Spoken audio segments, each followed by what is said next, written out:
20 ಅಡಿವರೆಗೆ ರಂಧ್ರ ಕೊರೆದು ಬಾಲಕನ ಹೊರತೆಗೆಯಲು ಪ್ಲಾನ್ ಮಾಡಿದ್ದಾರೆ. ಬಾವಿ ಕೊರೆಯುವ ನುರಿತರ ತಂಡಗಳಿಂದ ನಿರಂತರ ಕಾರ್ಯಾಚರಣೆ ನಡೀತಾ ಇದೆ. ಎಲ್ಲ ಎಕ್ಸ್ಪರ್ಟ್ ಇದ್ದಾರೆ. ಕಾರ್ಯಾಚರಣೆಗೆ 2 ಹಿಟಾಚಿ 2 ಬ್ರೇಕರ್ಗಳನ್ನ ಬಳಕೆ ಮಾಡಿಕೊಂಡಿದ್ದಾರೆ. ಮಗು ರಕ್ಷಣಾ ಕಾರ್ಯಾಚರಣೆ ನೋಡೋಕೆ ಜನ ಕಿಕ್ಕಿರಿದು ಸೇರಿದ್ದಾರೆ ಸಾವಿರಾರು ಸಂಖ್ಯೆಯಲ್ಲಿ. ನೋಡಿ, 20 ಅಡಿವರೆಗೆ ರಂಧ್ರ ಕೊರೆದು ಅಂದರೆ ಆ ಕೊಳವೆ ಬಾವಿಗೆ ಸಮಾನಾಂತರವಾಗಿ ಅಥವಾ ಅಡ್ಡಲಾಗಿ ಒಂದು ರಂಧ್ರವನ್ನು ಕೊರೆಯುವುದು ಅಥವಾ ಸುರಂಗ ಆದರೂ ಅಂದ್ಕೊಳ್ಳಿ. ಅದನ್ನು ಕೊರೆದು ಆಮೇಲೆ ಆ ಒಂದು ಕೊಳವೆ ಬಾವಿ ಅಥವಾ ಪೈಪ್ ಏನು ಅಳವಡಿಸಿರ್ತಾರೋ ಅದನ್ನು ಕಟ್ ಮಾಡಿ ಸಾತ್ವಿಕ್ನನ್ನು ಸೇಫಾಗಿ ಹೊರತರುವಂಥ ಕೆಲಸ ಆಗುತ್ತೆ. ಮೇಲೆ ಆಲ್ರೆಡಿ ಒಂದು ಆ್ಯಂಬ್ಯುಲೆನ್ಸ್ ಕೂಡ ಇದೆ, ಆರೋಗ್ಯ ಸಿಬ್ಬಂದಿ ಇದ್ದಾರೆ, ಆಕ್ಸಿಜನ್ ಎಲ್ಲ ಇದೆ, ಏನೇನು ಪ್ರಾಥಮಿಕ ಚಿಕಿತ್ಸೆ ಬೇಕೋ ಸಾತ್ವಿಕ್ಗೆ ಎಲ್ಲ ರೆಡಿ ಇದೆ. ಆತನನ್ನು ಇಮಿಡಿಯೇಟ್ಲಿ ಆಸ್ಪತ್ರೆಗೆ ದಾಖಲು ಮಾಡಲಾಗುತ್ತೆ. ಯಾಕಂದರೆ ಪಾಪ ಮಗು 14ರಿಂದ 15 ಅವರ್ ಆಯಿತು, ಊಟ ಇಲ್ಲ, ನಿದ್ದೆ ಇಲ್ಲ, ನೀರಿಲ್ಲ, ಉಸಿರಾಟದ ಸಮಸ್ಯೆ ಬೇರೆ. ಹಾಗಾಗಿನೇ ನಿತ್ರಾಣ ಆಗಿರುತ್ತೆ ಮಗು ಸಹಜವಾಗಿ. ನೋಡಿ, ಡಿಗ್ಗಿಂಗ್ ಮಾಡ್ತಾ ಇದ್ದಾರೆ.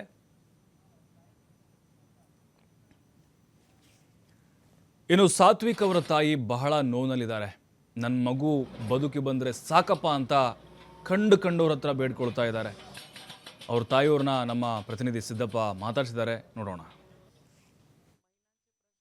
ಸಾತ್ವಿಕ್ ರಕ್ಷಣೆಗೆ ಈಗಾಗಲೇ ಸತತ 12 ಗಂಟೆಗಳ ಕಾಲ ನಿರಂತರ ಅಗ್ನಿಶಾಮಕ ತಂಡ ಮತ್ತು ಜಿಲ್ಲಾಡಳಿತ ಸಾಕಷ್ಟು ಕೆಲಸಗಳನ್ನು ಕೂಡ ಮಾಡ್ತಾ ಇದೆ. ಅದೇ ರೀತಿಯಾಗಿ ಇವತ್ತು ಇಲ್ಲಿ ಕುಟುಂಬದವರು ಕೂಡ ಇರುವಂಥದ್ದು. ಇನ್ನು 12 ಗಂಟೆಗಳ ಏನು ಸತತ ರಕ್ಷಣೆ ನಡೀತಾ ಇದೆ, ಅಂಥ ಸಂದರ್ಭದಲ್ಲಿ ತಾಯಿ ಮತ್ತು ಅವರು ಕುಟುಂಬಸ್ಥರು ಕೂಡ ಇಲ್ಲೇ ಸ್ಥಳದಲ್ಲಿ ಕೂತ್ಕೊಂಡಿರುವಂಥದ್ದು. ಒಂಚೂರು ನೀರನ್ನು ಕುಡಿದೆ ತಾಯಿಯವರು ಕೂಡ ತಮ್ಮ ಏನು ಸಾತ್ವಿಕ್ ಏನು ಮಗ ಇದ್ದಾನೆ ಆ ಮಗನನ್ನು ನೋಡಬೇಕು ಅನ್ನುವಂಥ ಆತಂಕದಲ್ಲಿ ಕೂಡ ಇರುವಂಥದ್ದು. ಮತ್ತು ಅವರು ಸಾಕಷ್ಟು ಆತನನ್ನು ನೆನೀತಾ ಇದ್ದಾರೆ. ಆತನನ್ನು ಯಾವಾಗ ನೋಡಬೇಕು, ನಾನು ಯಾವಾಗ ಆತನನ್ನು ಕೈಯಲ್ಲಿ ಹಿಡ್ಕೋಬೇಕು ಅನ್ನುವಂಥದ್ದು. ಯಾಕಂದರೆ ಸತತ 12 ಗಂಟೆಗಳ ಕಾಲ ಆತ ಕೊಳವೆ ಬಾವಿಲಿ ಇರೋದ್ರಿಂದಾಗಿ ಆತನನ್ನು ನೋಡ್ಬೇಕನ್ನುವಂಥ ತವಕ ಕೂಡ ಪೂಜಾ ಅವ್ರಿಗೆ ಇರುವಂಥದ್ದು ಕೂಡ ಇದೆ. ಅವ್ರನ್ನೇ ನಾನು ಮಾತಾಡಿಸ್ತೀನಿ, ಏನು ಹೇಳ್ತಾರೆ ಅಂತ ಹೇಳಿ.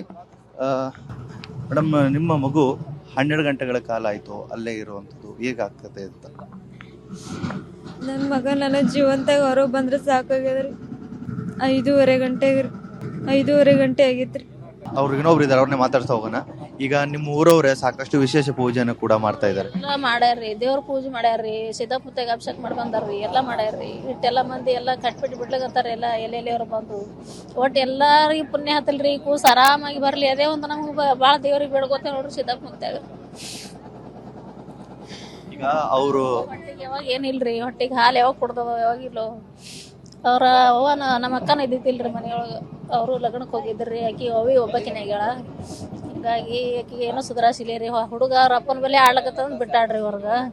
ಅದು ಆಡ್ಕೊತ ಬಂದದ್ರಿ. ಅವ್ರ ಮಮ್ಮಿ ಬೆಲೆ ಇದ್ರಿ ಕೂಸತ್ ಅವ್ರು ಬಿಟ್ಟಾರ. ಹಿಂಗಾಗಿ ಎಲ್ಲರೂ ಹೊರಗೆ ಕರೆ ಅದಾರ, ಅದು ಮರುವಿಗೆ ಬಿದ್ದಾರ ನೋಡ್ರಿ. ಬರೀ ಒಂದು 10 ಮಿನಿಟ್ನಾಗೆ ಫರಕ್ ಆಗ್ಯಾದ್ರಿ ಅದು. ಇವ್ರಿಗೆಲ್ಲ ಗಮನಕ್ಕೆ ಬಂದಿರೋದು ಬಹಳ ಲೇಟಾಗಿ ಗಮನಕ್ಕೆ ಬರ್ತಾರೆ. ಹಂಗೆ ಹುಡ್ಕೊಳಕ್ ಚಾಲನೆ ಮಾಡ್ಯಾರ. ನಿಂಬೆ ಗಿಡದಾಗ ನೋಡ್ಯಾರ್ರಿ, ಮನೆ ಕಡೆ ಸುತ್ತ ಎಲ್ಲಾ ಕಡೆ ನೋಡ್ಯಾರ್ರಿ. ಆಚೆ ಕಡೆ ನೆರಿ ಮೆಟಗಿ ನೋಡಿ ಬಂದಾರ, ಆಚೆ ಕಡೆ ಮನೆ ಅದ್ರ ಅಲ್ಲಿ ನೋಡಿ ಬಂದಾರ. ಎಲ್ಲಿ ಹುಡುಗ ಕಾಣಿಸ್ಲಾರ್ದಾಗ ಅದು ಹುಡುಗ ಏನ್ ಮಾಡ್ಯಾನ್ರಿ, ಅದು ಬೋರ್ವೆಲ್ ಪೈಲೆ ದಿವಸ ಹಾಕೋದವ್ರಿ, 2 ಬೋರ್ವೆಲ್. ಅದಕ್ಕೆ ಅದ್ರೊಳಗೆ ಹೋಗಿ ನೋಡತನ ಗೆಜ್ಜಿ ಸಪ್ಪಳ ಕೇಳಿಸ್ತದ್ರಿ. ಅಪ್ಪ್ಯಾಗ ನಮ್ಮ ಹುಡುಗಗ ಕೇಳ್ಸನ ಅಲ್ಲಿದಿಂದ ಬ್ಯಾಟ್ರಿ ಹಚ್ಚಿ ನೋಡ್ಯಾನ್ರಿ, ಮೊಬೈಲ್ ಬ್ಯಾಟ್ರಿ ಹಚ್ಚಿ ನೋಡತನ ಒಳಗೆ ಬಿದ್ದಿತ್ತಂತ್ರಿ. ಹಿಂದ್ಗಡೆ ಹುಡುಗ ಇಲ್ಲಿ ಅದ ಬಾತೇಳಿ ಇಬ್ರು ಕೂಡ ಹೇಳೋದು ಕರೆಯೋದು ಮಾಡ್ಯಾರ್ರಿ. ಅಲ್ಲಿಂದ ಎಲ್ಲಾರು ನೆರೆದಾರ. ನೆರೆದ ಮೇಲೆ ಹಂಗೆ ಗಾಡಿ ತರ್ಸೋನ್ ಎಲ್ಲಾರಂದು ಊರು ಒತ್ತಟಿ ಮಂದಿನ ಒತ್ತಟ ಗೊಳೆ ಆಗ್ಯಾರ್ರಿ. ಗೊಳೆಗೆ ಹಿಂಗೆ ಪ್ರಯತ್ನ ಮಾಡ್ಲಾಕತ್ತಾರ. ಬೆಚ್ಚ ಬೆಳಗಾನ ಎಲ್ಲಾರು ಪ್ರಯತ್ನ ಮಾಡ್ಯಾರ್ರಿ. ಈಗ ಇಷ್ಟೊತ್ತನ ಪ್ರಯತ್ನ 12 ಗಂಟೆಗಳ ಕಾಲ ಪ್ರಯತ್ನ ಆಯ್ತು. ಅಧಿಕಾರಿಗಳು ಏನಾರು ಬಂದು ನಿಮ್ ಜೊತೆ ಏನಾರು ಮಾತಾಡಿದಾರ? ಮಾತಾಡ್ಯಾರ್ರಿ, ಎಲ್ಲಾರು ಮಾತಾಡ್ಸಿ ಹೋಗ್ಯಾರ್ರಿ. ಎಲ್ಲ ಅವಿಗೆ ಮಾತಾಡ್ಸ್ಯಾರ್ರಿ, ನಮ್ಮ ಅಕ್ಕವ್ರು ಮಾತಾಡ್ಸ್ಯಾರ, ಹುಡುಗ ಮಾತಾಡ್ಸ್ಯಾರ, ಎಲ್ಲಾರು ಮಾತಾಡ್ಸ್ಯಾರ. ಇನ್ನು ನಿರಂತರವಾಗಿ ಏನು 12 ಗಂಟೆಗಳ ಕಾಲ ಏನು ಸತತ ಪ್ರಯತ್ನ ಕೂಡ ಮಾಡ್ತಾ ಇದ್ದಾರೆ. ಈಗ ಅಧಿಕಾರಿಗಳು ಕೂಡ ಅವರನ್ನ ಭೇಟಿ ನೀಡಿ ಸಾಂತ್ವನ ಹೇಳುವಂತ ಕೆಲಸವನ್ನ ಕೂಡವನ್ನ ಹೇಳಿರುವಂತದ್ದು. ಮತ್ತು ಲಚ್ಚಾನ ಗ್ರಾಮದಲ್ಲಿರುವಂತಹ ಗ್ರಾಮಸ್ಥರು ಏನಿದ್ದಾರೆ, ಆ ಗ್ರಾಮಸ್ಥರು ಕೂಡ ಬದುಕಿ ಬರಲಿ ಕಂದಮ್ಮ ಅಂತ ಹೇಳಿ ವಿಶೇಷ ಪೂಜೆಯನ್ನು ಕೂಡ ಸಲ್ಲಿಸ್ತಾ ಇರುವಂತದ್ದು. ಕ್ಯಾಮ್ರಾ ಪರ್ಸನ್ ರವಿ ಜೊತೆ ಸಿದ್ದು, TV5 ವಿಜಯಪುರ. ನೋಡಿ, ಅವರ ತಾಯಿ ಪೂಜಾ ಅವರ ಮಾತನ್ನು ಕೂಡ ಕೇಳಿದ್ವಿ ನಾವು, ಅವರ ಅಜ್ಜಿ ಮಾತನ್ನು ಕೇಳಿದ್ವಿ. ಪಾಪ ಎಲ್ಲರೂ ಇಡೀ ಗ್ರಾಮ ರೀ, ಇಡೀ ಗ್ರಾಮ ಕಾಯ್ತಾ ಇದೆ. ಸಾತ್ವಿಕ್ ಮೇಲೆ ಬಂದರೆ ಸಾಕು, ಹುಷಾರಾಗಿ ಆರಾಮಾಗಿ ಅಂಥೇಳಿ. ಆ ಕೈ ತುತ್ತಿಂದು ಆ ತಾಯಿ ಹಾಲು ಉಣಿಸಿ ಎಷ್ಟು ಗಂಟೆಗಳಾಯಿತು ಏನೋ ಕಾಯ್ತಾ ಇದ್ದಾಳೆ ತಾಯಿ. ನೋಡಿ, ಕೊನೆ ಹಂತದ ಕಾರ್ಯಾಚರಣೆ ನೋಡ್ತಾ ಇದ್ದೀವಿ ನಾವು. JCB ಹಿಟಾಚಿಗಳ ಮೂಲಕ ಕಾರ್ಯಾಚರಣೆ ಭರದಿಂದ ಸಾಗ್ತಾ ಇದೆ. 20 ಅಡಿ ಕೊರೆಯುವಂಥ ಪ್ಲ್ಯಾನ್ ಇದು.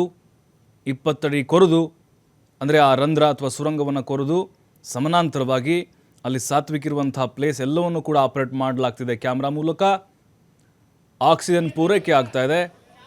ಆಮೇಲೆ ಆ ಕೊಳವೆ ಬಾವಿಯನ್ನು ಕೊರೆದು ಆ ಪೈಪ್ಗಳು ಏನಿರ್ತವೆ ಆ ಪೈಪ್ಗಳನ್ನು ಕೊರೆದು ಅಲ್ಲಿಂದ ಆ ಮಗುವನ್ನು ಎತ್ತಿಕೊಂಡು ಬರುವಂತಹ ಒಂದು ಪ್ಲ್ಯಾನ್ ಮಾಡಿದ್ದಾರೆ. ಕಲ್ಲು ಬಂಡೆಗಳು ಬಂದಿದ್ದರಿಂದಾಗಿ ಸ್ವಲ್ಪ ಕಾರ್ಯಾಚರಣೆಗೆ ಅಡ್ಡಿ ಆಯಿತು ಆರಂಭದಲ್ಲಿ. ಈಗ ಸರಾಗವಾಗಿ ನಡೀತಾ ಇದೆ. ಇಡೀ ರಾಜ್ಯ, ಈಗ ಒಂದು ಲಚಾಣ ಗ್ರಾಮ ಅಂತ ಅಂದ್ಕೊಳ್ಬಾರ್ದು ನಾವು, ಇಡೀ ರಾಜ್ಯವೇ ಪ್ರಾರ್ಥನೆ ಮಾಡ್ತಾ ಇದೆ. ನಿಮ್ಮ ಜೊತೆಗಿದೆ, ನಿಮ್ಮ ಕುಟುಂಬದ ಜೊತೆಗಿದೆ. ಕಂಡ ದೇವರ ಮೊರೆ ಹೋಗ್ತಿದ್ದಾರೆ, ಬೇಡ್ಕೊಳ್ತಾ ಇದ್ದಾರೆ ಸಾತ್ವಿಕ್ ಬೇಗ ಬದುಕಿ ಬರಲಿ ಅಂಥೇಳಿ. ಕೊಳವೆ ಬಾವಿ, ಎರಡು ಕೊಳವೆ, 2 ಬೋರ್ವೆಲ್ ಹೊಡೆಸಿದ್ರು ಅವರು. ಒಂದರಲ್ಲಿ ನೀರು ಬಿತ್ತು, ಇನ್ನೊಂದರಲ್ಲಿ ನೀರು ಬೀಳಿಲ್ಲ.